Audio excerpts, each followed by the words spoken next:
Harry's wife. The paranoia of Prince Harry. Many people can experience paranoia, and as the old saying goes, just because you're paranoid, it doesn't mean that they're not out to get you. Narcissists experience paranoia as a means to compel them to be hypervigilant with regard to the issue of threat to control. Other people suffer paranoia as a consequence of certain psychiatric conditions, and other people may have a dose of paranoia as the way that they have been conditioned, the way that their life has been led, that they have particular beliefs that wouldn't necessarily find them being diagnosed with a particular psychiatric condition, but notwithstanding this, they still have paranoia with regard to certain behaviours and the actions of other people. Prince Harry has been in court, and the BBC posed the question, how did he handle his day in court? And the report about that by Sean Coughlin provides us with a useful opportunity to understand the mindset of Prince Harry, but also to understand how a narcissist would exploit that. This was Prince Harry's highly anticipated day in court, and by the end, he sounded increasingly weary, but still doggedly sticking to his arguments. There were no clear-cut knockout arguments, no courtroom fireworks, no angry outbursts. Instead, it was a rather intense stalemate. The Mirror's barrister Andrew Green has been described as a beast in court, but in this case he was more of a well-mannered bulldozer, repeatedly ramming into the Prince's allegations of phone hacking. Prince Harry sat behind a desk and a computer screen, water at hand, quietly answering questions for hours about tabloid news stories that mirrored his life since childhood. "My mind's gone blank for a second," he said at one point. But there was no bristling or irritation about the cross-examining, when royals might be accustomed to more stagey softball interviews. This, of course, is demonstrative of the fact that he is not a narcissist, because if he were, he would have dealt with the questioning in a different manner, because such questioning amounts to a threat to control. And lesser and mid-range narcissists respond in particularly clear ways when it comes to that control being threatened. Ditto, greaters respond in a particular way, but worlds apart from the way that a lesser and mid-range narcissist would do. But Harry's responses underpin the fact that he is not a narcissist. The historic hearing was in a modern open-plan courtroom full of strip lighting, modular furniture and boxes of paper. Like everything else in Prince Harry's life, there was huge press attention here, with a packed courtroom, hovering helicopters and banks of TV cameras, and photographers crowded around the court entrance, fighting to get the best pictures for this press intrusion story. When the hearing had begun, Prince Harry initially seemed hesitant, but he changed the mood with a nervous joke about juggling with so many files of documents. "You've got me doing a workout," he told the court. And he seemed to grow in confidence, with an increasingly frequently repeated reply to questions about his hacking claims. When Prince Harry was asked whether he thought the disputed news stories were based on unlawfully gathered information, he said, "Why not ask the journalists who wrote them? I do not believe that as a witness it's my job to deconstruct the article, or be able to answer which parts are unlawfully obtained and which aren't. I think the journalists themselves should be doing that," he said in one reply. The Mirror's barrister kept drilling away at the foundations of Prince Harry's claims, saying they were in the realms of total speculation. In particular, he highlighted that a number of these disputed Mirror news stories had already been published in other newspapers or news agencies. Or, in the case of a story about Prince Harry's role in a school army cadet force, the Mirror's lawyer said the story seemed to have come directly from a palace press release, rather than any more nefarious sources.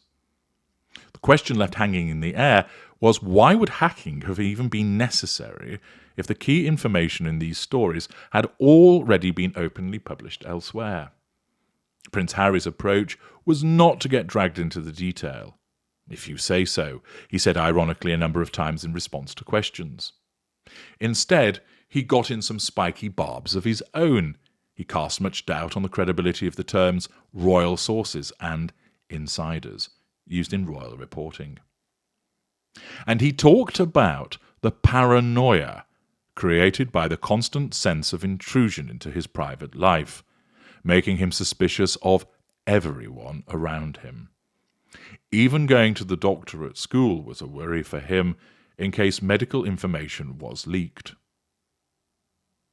There were unexpectedly wide attacks in his witness statement, claiming that the state of the government as well as the press was at rock bottom, and this was from someone who remains a Chancellor of State, although no longer a working royal. There were glimpses, too, into the sheer oddness of his life. "I don't walk down the street," he said emphatically in questions about a news story about meeting friends in a Fulham restaurant. That was because of security, and he said it as if it were an obvious matter of fact that the everyday pavements were off limits to him.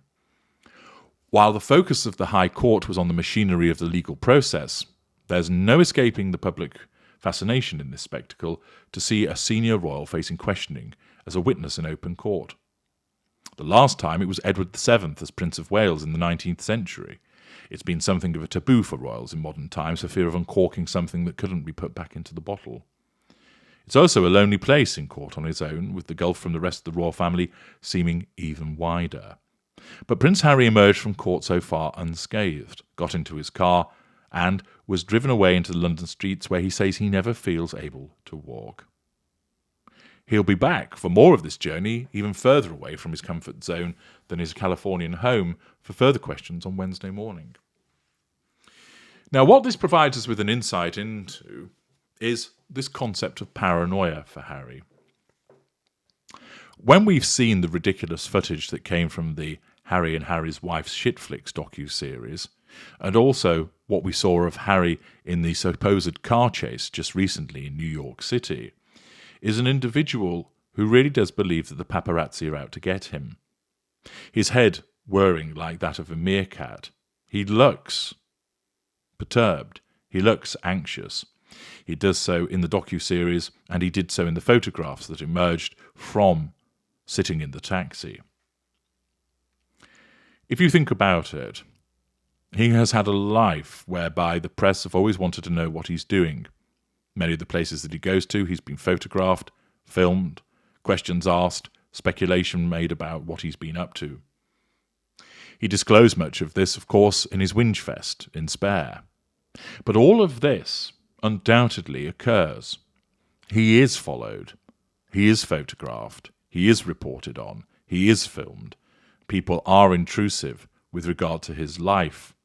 And therefore, being faced with this daily diet of intrusion invariably means that he's going to be paranoid about people's motives. Why is this person asking this question? He's not paranoid from the narcissistic perspective. His paranoia rather, has been generated as a consequence of what he has been conditioned to face. And this, of course, provided a golden opportunity to his wife, the spider. She was able, because of her absence of emotional empathy and her sense of entitlement, to exploit this paranoia. "What's that noise, Harry? There's someone outside behind a bush." And he, wanting to protect his family, and also already having a hair-trigger response to such incursions, responds in just the way that Harry's wife would need. Jumping to attention, looking to chase off the imaginary burglar, to shout down the imaginary paparazzi who has somehow got into the compound at Monty Shitshow. She can triangulate him with the intrusive paparazzi, and she did so once again in the imaginary car chase. She did so by taking his fears, and on the one hand exploiting them by going, "Who's that, Harry? Watch out." It's seen, for instance, in the Shitflix docu-series, where I think it's one guy on a moped, and they're looking around as if it's Jason Bourne being pursued through the streets of Berlin. But also, it provides her with an opportunity to say to him, "I am your sanctuary, Harry. I am that safe place. You can trust me. I have no ulterior motive. I agree with you that what these people do is awful, that they shouldn't be doing it." Of course, that helps her with regard to nullifying the threat to control that those individuals pose, but it also provides her with an excellent opportunity to tighten her grip over the Prince of Pink Pancakes. The paranoia of Prince Harry is very real. It is understandable where it has come from as a consequence of the life that he has led. And this court case demonstrates that paranoia looms large in his everyday life. And like any narcissist, the narcissist will use your personality and your character traits against you. And therefore, Harry's wife will exploit his paranoia by both causing him to think that there's somebody lurking behind every corner and bush ready to leap out on him, by causing him to have to want to protect his family, thus she makes concerns with regard to the security costs, and also by falsely portraying herself as a sanctuary for him, where he can feel safe, where Harry doesn't actually realise that she is his chief tormentor and exploiter of his own vulnerabilities. I'm H.G. Tudor. Thank you for listening.